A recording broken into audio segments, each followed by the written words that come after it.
বিয়ের আসর থেকে রহস্যজনকভাবে উধাও হয়ে গেলেন বরকনে। চারিদিকে উৎসবের আমেজ, রান্নার সুঘ্রাণে মম করছে চারপাশ। প্যান্ডেলের নিচে আমন্ত্রিত অতিথিদের কোলাহল, সব মিলিয়ে কুমিল্লার ব্রাহ্মণপাড়া উপজেলার দুলালপুর উত্তরপাড়ার সেকান্দর মহাজনের বাড়িতে চলছিল এক জমকালো বিয়ের আয়োজন। চলছিল মধ্যাহ্নভোজের প্রস্তুতি। কিন্তু কে জানত এই আনন্দঘন মুহূর্তের ওপর নেমে আসবে নিস্তব্ধতার ছায়া।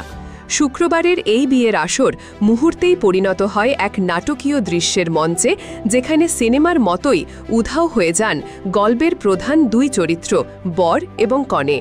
সেকান্দার মহাজনের বাড়িতে তার অপ্রাপ্তবয়সী কিশোরী মেয়ের বিয়ের সকল প্রস্তুতি সম্পন্ন। বরের পক্ষ বরযাত্রী নিয়ে কনের বাড়িতে এসে উপস্থিত হয়েছে। চলছে কুশল বিনিময়, হাসি ঠাট্টা আর খানাপিনার আয়োজন। একদিকে যখন অতিথিরা ভোজের জন্য প্রস্তুতি নিচ্ছেন, ঠিক তখনই এক গোপন সংবাদের ভিত্তিতে ঘটনাস্থলে আকস্মিক উপস্থিত হয় উপজেলা প্রশাসনের একটি দল। নেতৃত্বে ছিলেন ব্রাহ্মণপাড়া উপজেলার সহকারী কমিশনার ও নির্বাহী ম্যাজিস্ট্রেট তারেক রহমান। প্রশাসনের গাড়ি যখন ধুলো উড়িয়ে বিয়েবাড়ির সামনে এসে থামল, ঠিক তখনই আনন্দের সুর কেটে গিয়ে বেজে ওঠে বিপদের ঘণ্টা। মুহূর্তের মধ্যে বিয়েবাড়িতে উপস্থিত সকলের মধ্যে ছড়িয়ে পড়ে আতঙ্ক।